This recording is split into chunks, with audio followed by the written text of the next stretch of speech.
हे दोस्तों नमस्कार। आज के नए ब्लॉग वीडियो में आपका स्वागत है। दोस्तों मैं मदन अपने यूट्यूब चैनल एटी ब्लॉग में स्वागत करता हूं। दोस्तों आप लोग बहुत ही खास और इम्पोर्टेंट जानकारी लेके आया हूं आपको चार धाम यात्रा के बारे में। दोस्तों आपको जैसे पता है कि मई से स्टार्ट हो चुकी है चार धाम यात्रा, ठीक है दोस्तों। चार धाम यात्रा के लिए एडवांस बुकिंग चल रही थी, जब जिसमें बहुत ही ट्रैफिक आने की वजह से थोड़ी सी स्टॉपेज आई है। अब सरकार ने डेट बाई डेट के हिसाब से ही खोला है उन्होंने, तो आप अपने उत्तराखंड की वेबसाइट पर जा करके वहाँ पे चेक कर सकते हैं। चार धाम यात्रा रजिस्ट्रेशन फॉर उत्तराखंड गूगल पे आपको सबसे पहला वेबसाइट खुल जाएगा। हो सकता है आपके केस पे दूसरे पे भी खुले या पहले पे भी खुले, वहाँ पे जाके आप चेक कर सकते हैं चार धाम यात्रा के लिए, ठीक है। आपकी रजिस्ट्रेशन किस किस डेट में होनी है, कैसे कैसे होनी है। चार धाम यात्रा में केदारनाथ, बद्रीनाथ, गंगोत्री, यमुनोत्री, हेमकुंड साहिब, ठीक है दोस्तों। अब मैं बताता हूँ दोस्तों कि आपको जाना कैसे है, जाना कहाँ कहाँ, पॉइंट टू पॉइंट स्टॉपेज होता है, पूरी डिटेल में बताऊंगा। आप थोड़ा सा लंबा ब्लॉग बनेगा लेकिन चीज़ें आपको गहराई से समझ आएगी। दिल्ली से जाना चाहते हैं, हरिद्वार से जाना चाहते हैं, ऋषिकेश से जाना चाहते हैं, देहरादून से जाना चाहते हैं, बने रहिएगा ब्लॉग में। अगर चैनल फर्स्ट टाइम देख रहे हैं सब्सक्राइब जरूर कर लीजिएगा और लाइक शेयर जरूर कर दीजिएगा दोस्तों। तो चलिए दोस्तों स्टार्ट। जैसा कि दोस्तों मैं आपको बता चुका हूँ कि अगर आपको खुद जाना है या ग्रुप में जाना है तो देखिए सबसे पहले होता है रजिस्ट्रेशन। क्योंकि गवर्नमेंट को पता होना चाहिए किस डेट पे कितना यात्री या सैलानी हमारे इस टूरिस्ट पॉइंट पे आए, उसी हिसाब से मैनेजमेंट सिस्टम सारा चलता है, ठीक है। अब देखिए बहुत लोग क्या करते हैं, दिल्ली से डायरेक्ट गाड़ी बुक करते हैं। दिल्ली से 4 दिन के पैकेज, 5 दिन के पैकेज, 10 दिन के पैकेज ऐसे बना के चलते हैं, तो ग्रुप में हो या अलग अलग डेटों पे हो, ठीक है दोस्तों। अब होता क्या है कि चार धाम यात्रा में आपको क्या क्या दिक्कतें फेस करनी पड़ेगी। सबसे पहले तो आपका ट्रिप कार्ड बनता है, ठीक है, रजिस्ट्रेशन होने के बाद, जिसमें जिस टैक्सी के साथ आप जाएंगे उस टैक्सी का नंबर, उस ड्राइवर का लाइसेंस, ऐसा वहाँ डलता है। आपकी पूरी इन्फॉर्मेशन, घर के 2 सदस्यों का कॉन्टैक्ट डिटेल्स, कौन है उनका नाम, बायोडाटा सब कुछ देना पड़ेगा आरटीओ ऑफिस में, तब जाकर उस हिसाब से आगे प्रोसीड होता है। गाड़ी के भी ट्रिप कार्ड बनता है और कितने दिन के पैकेज है, कौन कौन सी लोकेशन पे आपको जाना है, तो ये चीज़ होती है दोस्तों। मैं दिल्ली से, बेशक दिल्ली से हूँ, मैं दिल्ली से पूरी जानकारी दूंगा। हरिद्वार के बारे में बताऊंगा एंड में, बीच में ऋषिकेश, देहरादून में बताऊंगा। देखिए दोस्तों दिल्ली का सबसे बड़ी पॉइंट होता है, दिल्ली रेलवे स्टेशन या एयरपोर्ट से पिकअप होता है। उसके होने के बाद दोस्तों अब चलते हैं, हम लोग क्या करते हैं कि पहले हम चलते दिल्ली से मेरठ हाईवे पे खाना पीना खाते हुए मेरठ में, फिर वहाँ से पहुँचते हैं हरिद्वार। सबसे पहले आपको गंगा आरती या गंगा स्नान कराते हैं। आप वहाँ स्टे करना चाहते हैं तो वहाँ स्टे भी कर सकते हैं। और ये हम लोग अगर हम लोग चार धाम यात्रा की बात करें तो हम लोग 10 दिन की पैकेज बनाते हैं। 10 दिन में हम लोग जो चीज़ें डिटेल में कवर करते हैं वो मैं सब कुछ बताने वाला हूँ। अब देखिए दोस्तों हरिद्वार पहुँच गए। हरिद्वार से क्या होता है कि हरिद्वार से आपका, हरिद्वार कराने के बाद ऋषिकेश आएगा।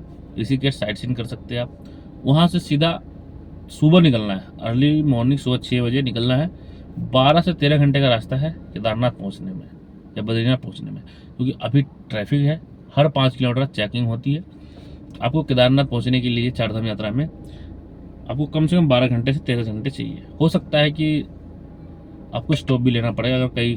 और एक चीज़ मैं और प्लस पॉइंट बता देता हूँ कि कभी भी आप पहाड़ों में चलते हैं तो 1 दिन का होल्डिंग एक्स्ट्रा लेके चलिएगा, क्योंकि आपका कई बार क्या होता है पहाड़ खिसक गया, रास्ते बंद हो गए या कुछ भी हो सकता है। इस बात को ध्यान रखना है आपको, ठीक है। अब बात करते हैं हम कि सुबह सुबह अर्ली मॉर्निंग ऋषिकेश निकलना है, चाहे हरिद्वार से निकल सकते हैं आप। 12 से 13 घंटे का रास्ता है ऊपर केदारनाथ बद्रीनाथ की तरफ पहुंचने के लिए। आगे वाया ऋषिकेश तपोवन होते हुए देवप्रयाग, सोनप्रयाग, नंदप्रयाग, कर्णप्रयाग, श्रीनगर, ये रूट से होते हुए चपता, चमोली सब क्रॉस करते हुए जाते हैं बद्रीनाथ, और लेफ्ट में केदारनाथ। दोनों चीज़ें हैं, दोनों एक साइड में है, राइट लेफ्ट। और गंगोत्री, यमुनोत्री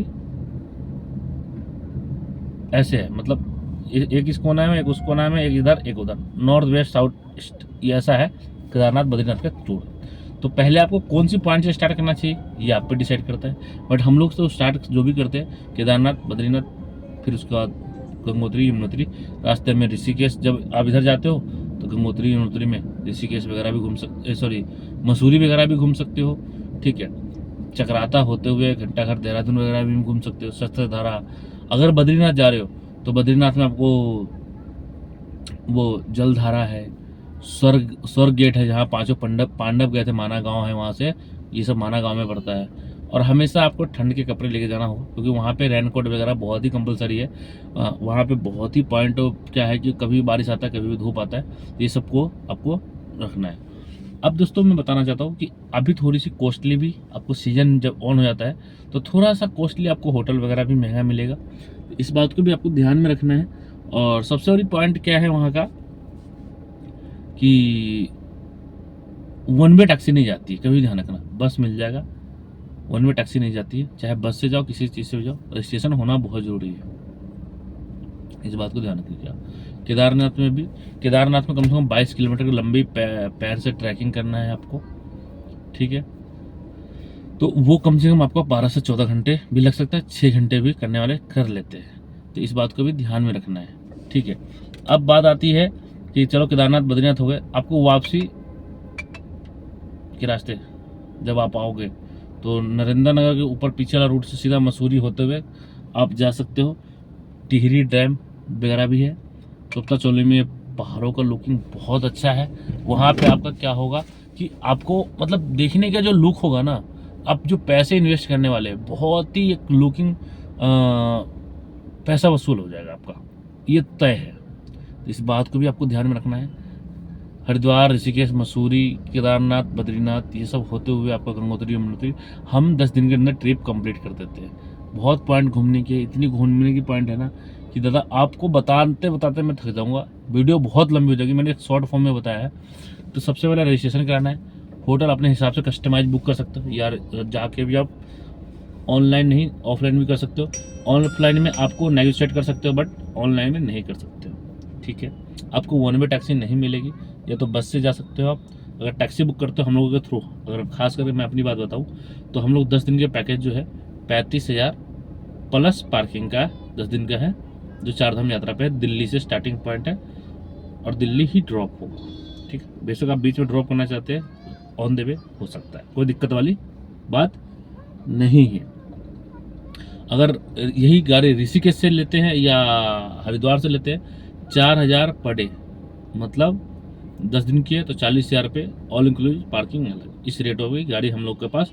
ये सडान गाड़ी का है 4+1। अगर अर्टिगा लेते हैं, अर्टिगा गाड़ी का रेट जो है वो 5,000 प्लस पार्किंग देहरादून से है, ऋषिकेश, हरिद्वार, उत्तराखंड में, ठीक है। और दिल्ली से लेते हैं तो 4500 पर डे आपकी गाड़ी यहाँ से मिल जाएगी, ठीक है। इसमें डेली की लिमिट होगी 250 किलोमीटर की, ड्राइवर अलाउंस सब कुछ इंक्लूड होता है। दूसरी चीज़ कि आपको मैं बता देता हूँ कि देहरादून में उत्तराखंड यूनियन का पंगा होता है। उत्तराखंड यूनियन से आप लड़ने हम नहीं चाहते।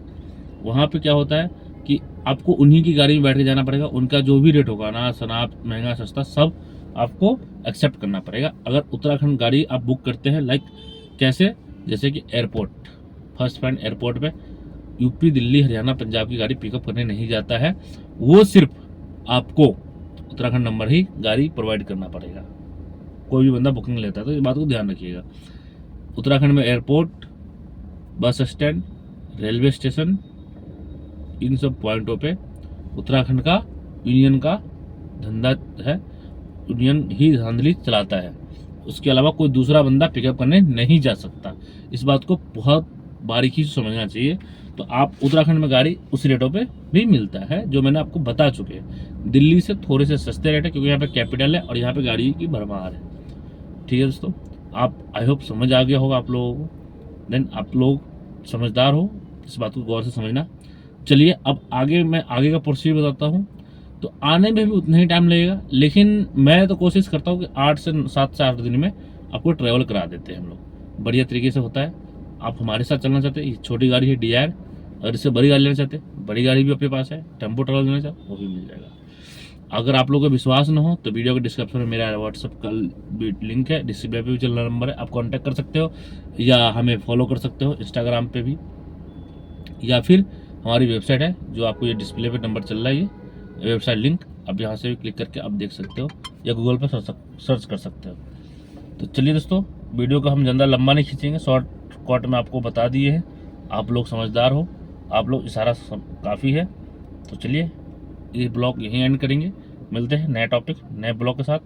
तब तक के लिए जय हिंद, जय भारत, वंदे मातरम, जय बद्री विशाल की।